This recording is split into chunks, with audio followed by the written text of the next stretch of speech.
My phone vibrated, the screen lighting up with Liam's name. I hesitated before answering. Liam didn't call for no reason. He never did. There was always trouble brewing whenever he called. "Yo, come pick me up," he said, low and urgent. "Bradley Beach, now." I let out a sigh, already regretting it. "Why? What's going on?" "Just get here," he snapped. "I'll explain." I should have ignored it, should have left him there, but I didn't. I drove up to the beach parking lot.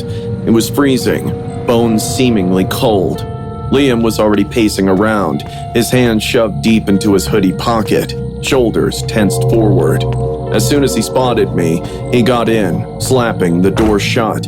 His face was pale, but his eyes, they were wild, excited. He rubbed his hands together, looking jittery like he had too much adrenaline in his system. His breath came out in short, sharp bursts, like he was trying to contain something boiling inside him. I adjusted my phone, making sure the hidden camera was on.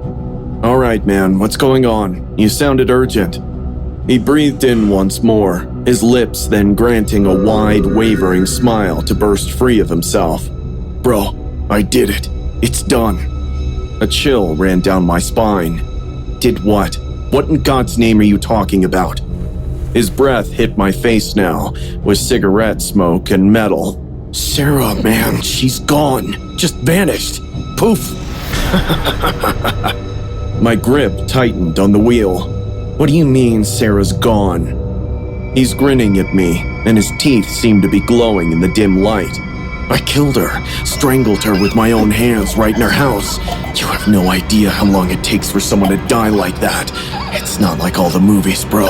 It takes forever." He's chuckling softly as if he doesn't believe in himself.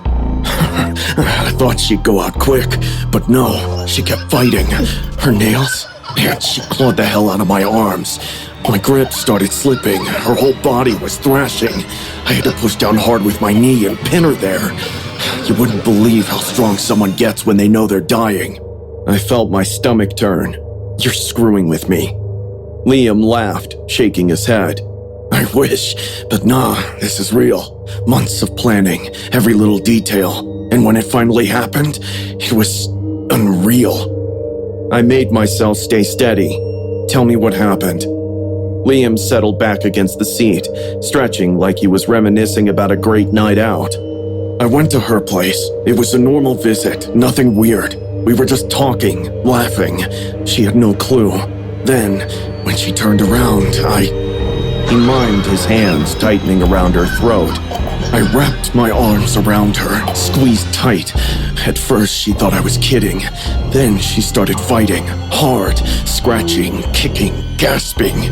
It was wild, dude. Her face. Oh man, her eyes got so big. Her lips turned blue. Have you ever seen someone really fight for their life? It's something else. I felt bile rise in my throat, but I pushed the voice steady. Jesus, Liam.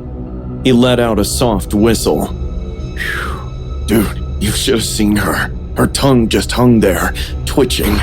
That's when I knew I had her, but it took forever, like 30 minutes. I was sweating, my arms were burning. You think it's quick, but it's not. The body doesn't want to go. He laughed like he was telling some bar story. After a while, she stopped jerking. I let go and she just slumped like a rag doll. I gripped the wheel so tight my knuckles went white. Why? Why the hell would you do this? His face turned dark, and then that weakly, sickish grin crept back. Money, brother. She had that inheritance. Thought I'd be rolling in it. But you know what's funny? The money was all old bills, practically worthless. I killed her for nothing. Can you believe that? He snorted. Fucking nothing. I swallowed my revulsion. What did you do afterward? Liam leaned forward, lowering his voice as if savoring every detail.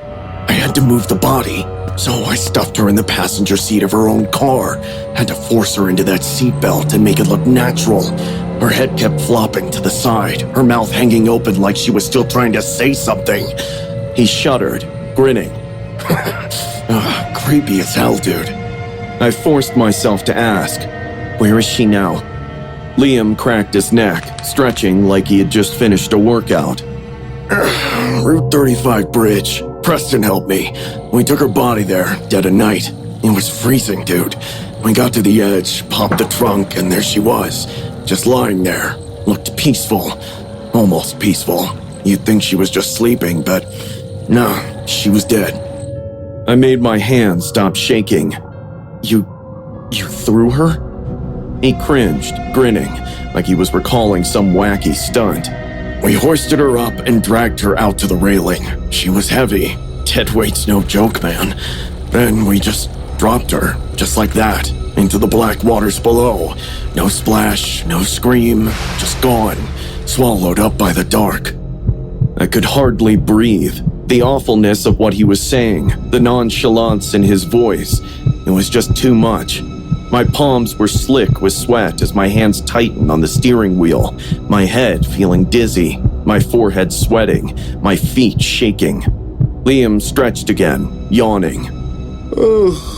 "Nobody. No crime. No one's ever gonna find her." I looked at him, my heart pounding. I had just recorded a monster confessing to murder. We'll see about that. The distant howl of sirens drifted through the night. Liam was frozen in place, his grin sliding off his face. "What's that?" I didn't respond. The flashing lights came into view in the rearview mirror and brightened. Liam's eyes widened, panic creeping in. You called them?" I kept my voice steady. "You just confessed to murder, Liam, on camera." He lunged at me, and I was prepared to push him back. Police cars surrounded us, officers shouting for him to get out. Liam's face twisted in rage, but nothing he could do. He was trapped. As they handcuffed him, I gave over my phone. The recording continued to play. Liam's voice filled the air, cold and unfeeling, recounting every horrific detail. He glared at me, but I didn't flinch. Justice had been served.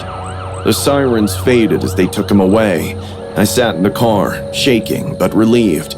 Sarah Stern's story wouldn't end in silence. Her killer would pay, and I had made sure of it.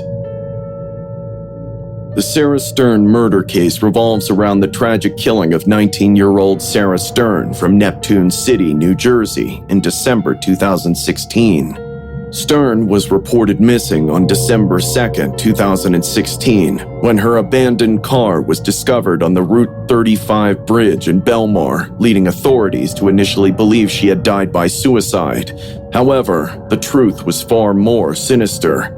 Her former childhood friend, Liam Mikatosny, was later revealed to have strangled Stern in her home during a premeditated robbery. Mikatosny believed she had inherited a large sum of money from her deceased mother. He and his accomplice Preston Taylor disposed of her body by throwing it off the bridge in the Shark River. Stern's remains were never found. A key break in the case came when Mikatosny confessed on video to a mutual friend who was working with the police. In 2019, Mikatosny was convicted of first-degree murder, robbery, desecration of human remains, and other charges, and was sentenced to life in prison without parole. Taylor, who pleaded guilty to helping dispose of the body, received an 18-year sentence.